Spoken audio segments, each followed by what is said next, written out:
Jonathan Hale sat alone in the glass-walled conference room of Ardent Flame's high-rise headquarters, the warm overhead lights casting long shadows on the oak-paneled wall behind him. It was nearly 11 p.m. The office floor was silent, save for the hum of the ventilation system and the faint glow of his laptop screen reflecting off his thin-rimmed glasses. He was reviewing personnel requests, mostly leave applications, rotating shift schedules, and a few complaints about the automated attendance system. He did this every week as a sort of ritual to convince himself he understood the employees. But tonight, one short message hit him like a paper cut, small but unexpectedly deep. "Dear manager, if it's not in use, may I have permission to take home the leftover food after my shift? Sincerely, Elena Morrow, kitchen assistant." It wasn't long. It wasn't pleading. Just a polite, correctly spelled, neatly written request, almost timid. Jonathan frowned. He had dealt with bolder employees before, those who asked for beer, uneaten desserts, even near-expired ingredients. But this was the first time someone had submitted a formal request just to take leftovers. He typed Elena Morrow into the HR system. Her profile appeared instantly: kitchen assistant, Lower East Branch, 25 years old, no dependents, renting a weekly room in a workers' temporary housing complex. A flawless work record, no absences, no tardiness, no violations. She hadn't requested any leave in the past 6 months. Her wage? $17.50 an hour, above state minimum, but far from comfortable in New Brighton. Jonathan leaned back in his chair, eyes still fixed on the screen. A young person, hard-working, never a troublemaker, and she felt the need to ask permission to take home leftovers. Something was wrong. He should have dismissed it. This wasn't CEO-level concern. That's what the employee welfare department was for. But he found himself already standing, putting on his coat, walking toward the elevator. His body moved before his mind could even form a question. His car, an Audi A8, was still in the basement garage. He didn't drive, just motioned for the chauffeur to wait. "Lower East Branch," he said, eyes fixed on the darkness ahead. 10 minutes later, the car stopped behind the branch building. He didn't go in. He sat quietly in the car, headlights off, watching the kitchen exit. Elena came out at 11:08 p.m. She wore a faded coat, a backpack, and carried a small paper bag. Slim, slightly hunched. No phone. No headphones. She walked briskly, head down, crossed an intersection, and turned toward a bus stop. Jonathan told the driver to wait, then stepped out. The night air was cool but not comforting. He crossed the street, keeping a distance of several dozen steps, close enough to observe, not to be noticed. Elena stood under a flickering streetlight. The bus was 15 minutes late. In that time, she didn't sit, didn't make a call, didn't appear frustrated. She simply stood there, quietly, occasionally squeezing the handles of her paper bag as if it held something fragile. The bus arrived. She boarded. Jonathan checked the route number, then told the driver, "Follow Route 28. Keep one car behind." The bus headed south toward older parts of the city where brick buildings replaced glass and steel. Streetlights thinned. Storefronts were boarded up. People loitered in front of shuttered convenience stores. After nearly 40 minutes, Elena rang the bell. Jonathan signaled the driver to stop at a dark corner. From a distance, he saw her cut through 3 narrow alleys and enter an empty parking lot. She walked up to a faded trailer, paint peeling, wheels rusted, bolted to the cement. She unlocked the door with one hand, still holding the paper bag with the other. A dim yellow light spilled out as she stepped inside. The door closed. Jonathan didn't move. He stared at the trailer. The HR system's note echoed in his mind: temporary worker housing address. Now he understood. It wasn't a rented room. It was a mobile home. But what weighed on him more was what happened next. Through the narrow window, he saw Elena dividing the food in the paper bag into several smaller portions. 1, 2, 3. Then 3 small children appeared from the back, around ages 4 to 9. They sat at the table, plastic spoons in hand. They ate quickly. No talking. No wasting. Elena didn't eat. She sat there, smiling at their chatter, using her spoon only to divide the food evenly, never once bringing it to her own mouth. Jonathan squinted. She was pretending to eat. Pretending she was full so the children wouldn't ask.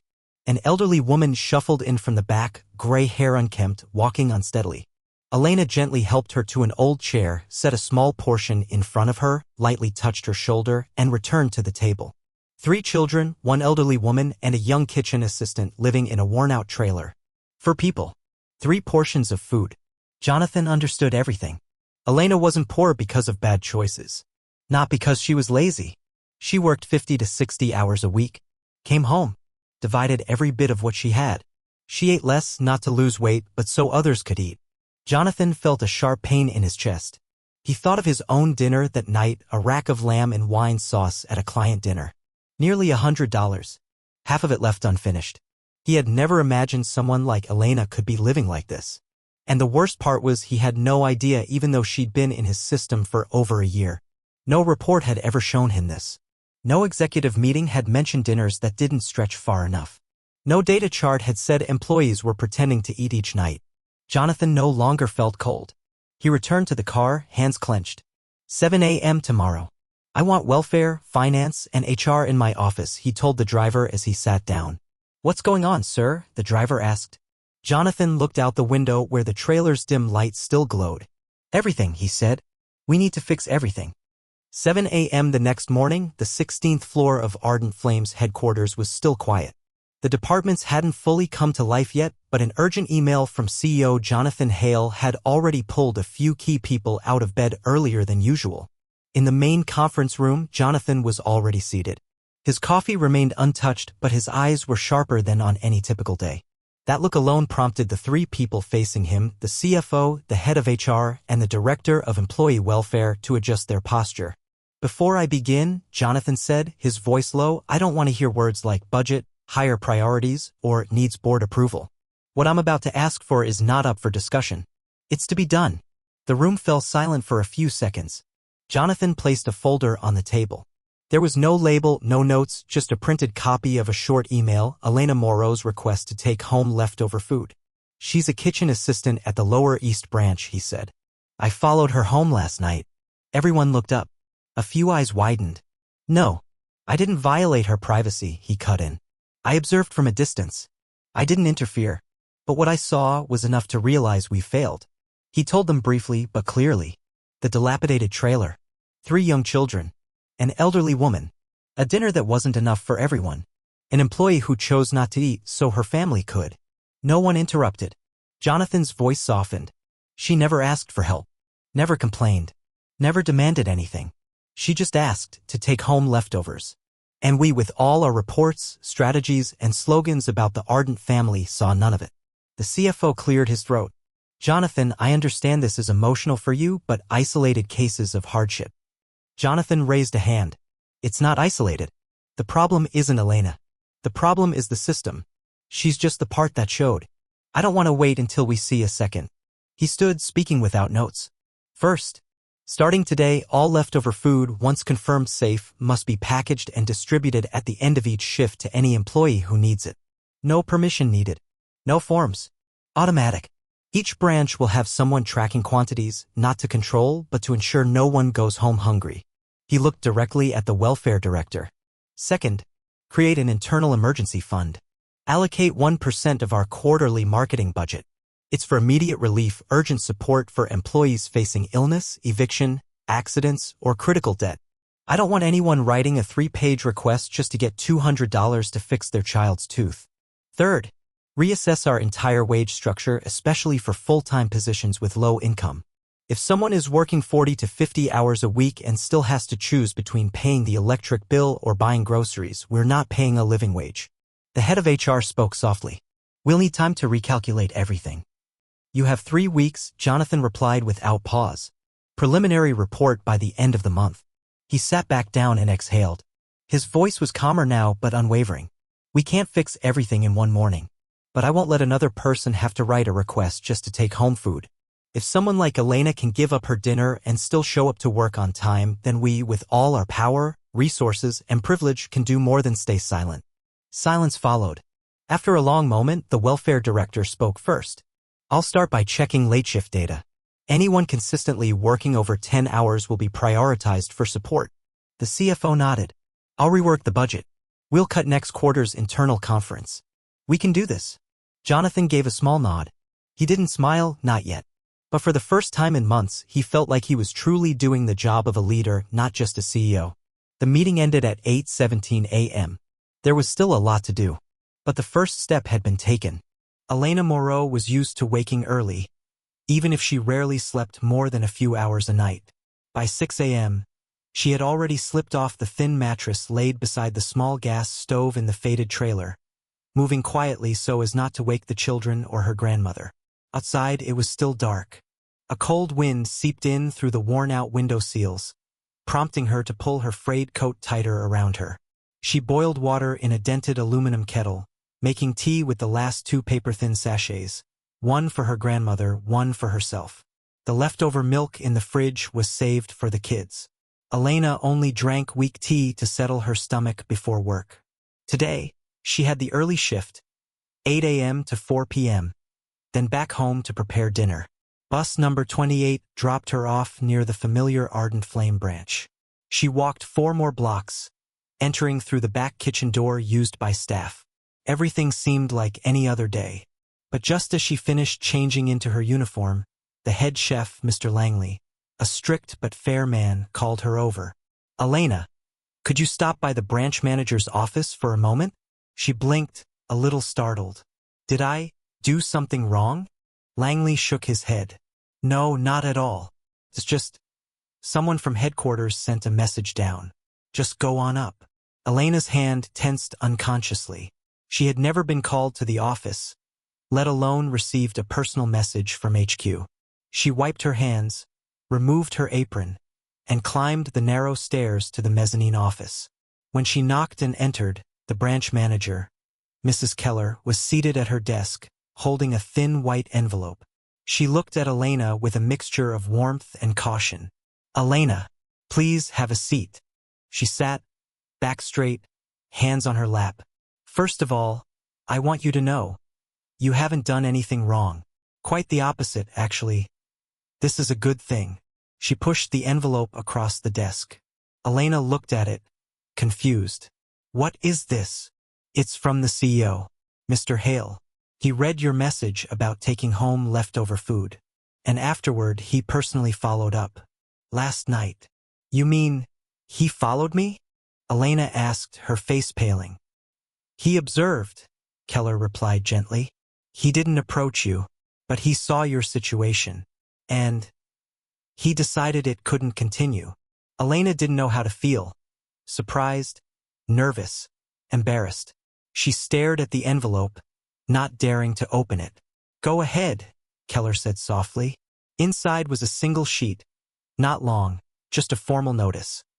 Her wages would be increased by 28% starting next week, lifting her above the city's poverty line.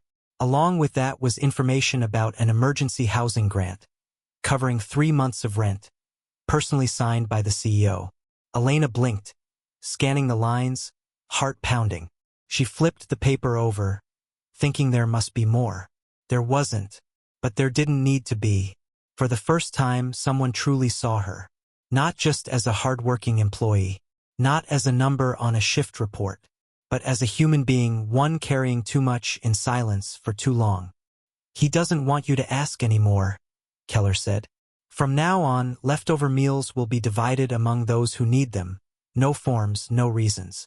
And if you ever need anything else, housing, healthcare, school help for the kids, come to me. We'll figure it out." Elena lowered her head. Her eyes blurred, though she fought it back. She wasn't used to help. She wasn't used to receiving anything she hadn't earned with her hands. "Thank you," she whispered. "No thanks needed. This should have happened a long time ago." She took the envelope and stood. Her steps were a little unsteady as she left the office. Back in the kitchen, Langley was checking oven temperatures. He glanced at her. "You okay?" Elena nodded, forced a smile. Then, unable to hold back, she stepped closer and spoke softly. "Mr. Langley, I never thought anyone would ever notice me." Langley looked at her for a moment. "You deserve to be noticed," he said. "The problem is, we've forgotten how to look." She nodded. This time, her smile was real small, but genuine. That day, Elena worked as usual. But something inside had changed. For the first time in months, she didn't need to track the bus schedule obsessively. She didn't worry whether dinner would stretch far enough. She didn't have to lie to herself and say, "I already ate," when her stomach was empty. And when her shift ended, she received a neatly packed paper bag. Inside was a full, fresh meal, carefully prepared like any customer takeout. Not cold scraps, not leftovers, but a meal made for someone who mattered. She said nothing on her way home, but as she stepped onto the bus, hand gripping the bag, Elena felt lighter.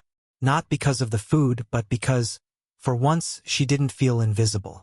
For the first time in years, she didn't have to pretend she was okay. 3 days later, a photo circulated in Ardent Flame's internal chat groups, a kitchen assistant standing beside a meal-sharing table at the Lower East Branch, holding up a labeled container that read, "For home." No name was attached to the post, but everyone at that branch knew who it was. At the Midtown branch, a sous chef named Kareem read the HQ email during his break. Starting this week, all branches are to implement the Pack and Share program. Leftover meals at the end of each shift will be distributed to staff in need. He glanced at trays of nearly untouched food that had just been pulled from the menu. Most nights, they ended up in the dumpster. Kareem sat down and looked across the kitchen. The night shift crew rested against the wall. A young assistant named Priya had just paused a video call with her little sister, quietly stuffing her sandwich into an old plastic bag. "You want to take that home, don't you?" Kareem asked gently. Priya looked up, flustered, and nodded. If it's allowed. "You don't need to ask anymore," Kareem said. "Pack it properly. Write your name on it. We've had new containers since yesterday." For a moment, the crew exchanged hesitant glances, almost not daring to believe it. But Kareem's eyes were steady, and from that night onward, every branch began to have a small sharing corner beside the dishwashing station, where warm, packed meals waited until the end of each shift. At the West Branch, a dishwasher named Angelo, who had spent 2 months sleeping in his car after a lease dispute, received an envelope from the welfare office. Inside was a letter confirming 3 months of sponsored temporary housing, plus a prepaid food card valid at all company branches. "What is this? Why me?" he asked, still in his soaked apron. The manager pointed to a new sign on the wall. "No one is invisible. If you need help, speak. If you can't speak, we'll notice." Within 2 weeks, the changes had spread across the system. Not because of a marketing campaign, not because of glossy posters or flashy videos, but because someone finally looked and chose to act. Not everyone had Elena's story, but many had lived in silence, believing no one cared. Now they were starting to speak. A cashier at the Brooklyn branch confided in her manager that she had been evicted after paying for her mother's medical bills. The next day, welfare contacted her. A week later, she had a company-sponsored room near work. An older kitchen worker at the Queens branch sent a handwritten letter to HQ. "I thought these programs were just for show, but yesterday, my daughter was diagnosed with a heart condition, and thanks to the emergency fund, I could pay for her first exam. Thank you for not asking too many questions and just helping." Jonathan Hale read every word of those letters. He still arrived at headquarters on time, still attended meetings, still signed spreadsheets. But each morning, he asked HR to send him the names of 5 employees who had received assistance the day before, along with their stories. Not to monitor, but to know them. No longer just numbers. No longer 87% employee retention. Now each person was a story, and he wanted to remember every name. That evening, at the trailer in Lower East, Elena returned earlier than usual. She had just signed a lease for a small apartment, 15 minutes walk from work. The company had covered her deposit and first 3 months of rent. The kids were playing cards in the corner. Her grandmother was listening to the radio. Elena placed the food bag on the table, then sat down. This time, she didn't need to divide the portions. There was enough for everyone. She ate too. No pretending. When her youngest sibling asked, "Sis, how come we have more food now?" she smiled and replied softly, "Because someone finally saw me." That night, the trailer's light wasn't especially bright, nor the space especially large, but it felt warmer than ever. Not just because of a full meal, but because, for the first time, everyone inside felt like they belonged in a world that had long overlooked them. 1 week later, on a still Saturday afternoon, a silver-gray car from Ardent Flame HQ stopped at a corner near the rundown mobile home park in Lower East. Jonathan Hale stepped out wearing a simple shirt, carrying a small paper bag of bread from a nearby bakery. No bodyguards. No assistants. Just him and the crunch of gravel beneath his shoes beneath the shade of old maple trees. He knew exactly why he was here. Not for obligation. Not for optics. He came because he needed to.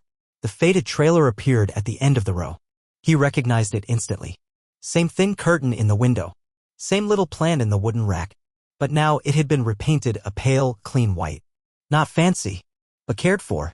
Maybe the first thing Elena did with the support funds. He knocked lightly. There was a pause before the door creaked open. Elena stood there, sweater-worn but neat, hair tied back, dish towel in hand. She froze when she saw him. A flicker of confusion, then caution. "Mr. Hale," she whispered. He nodded, raising the paper bag in greeting. "I just stopped by. If this isn't a good time, I'll leave right away." She looked at him, then gently opened the door wider. "No, come in. I just didn't think you'd ever come here." He stepped inside. The space was small but tidy. The scent of fresh bread filled the air, not from his bag, but from a small oven Elena had been using. The kids weren't there, perhaps out at the park with her grandmother. Elena poured him a glass of water and placed it before him as he sat on the short wooden bench by the table. "Honestly," he began slowly, "I spent years living in spreadsheets. I thought understanding the company meant reading reports. But that day, watching you walk into this trailer, I realized I was wrong." Elena sat across from him. Quiet. But she didn't look away. "I'm not here for pity," he continued. "I'm here because I owe you an apology for letting the system I built make you feel like you had to ask permission just to eat." Elena lowered her head. "You don't have to apologize. No one expected you to care." "That's the problem," Jonathan said, voice heavy. "Someone should have made me care long ago." He pulled a folded sheet from his pocket and laid it on the table. A draft policy, True Faces initiative requiring every decision about compensation, benefits, or structure to include at least one real employee story. No more faceless figures. Only people. Context. Voice. "I told the executive board, if you can't write a paragraph about the person affected by your decision, you have no right to make it." Elena looked at him, truly looked at him, for the first time not as a CEO, but as a man learning the cost of forgetting. "I think," she said slowly, "we always think we're too small to make change. And I used to think you were too big to listen." Jonathan gave a quiet laugh. "Turns out we were both wrong." They sat in silence for a while. Not awkward. Just still. The kind of silence shared by two people who had once stood on opposite ends of a system and were now meeting in the middle. Before he left, Jonathan turned and said softly, "Thank you for writing that letter. You have no idea how many people it changed." Elena nodded. This time her smile was unguarded.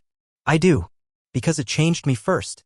As Jonathan stepped out into the fading light, the broken sidewalk glowed in the warm rays of dusk. But to him everything felt clearer. He had come to apologize. But he left with a lesson his entire career had never taught him. You cannot lead people until you've truly seen their lives.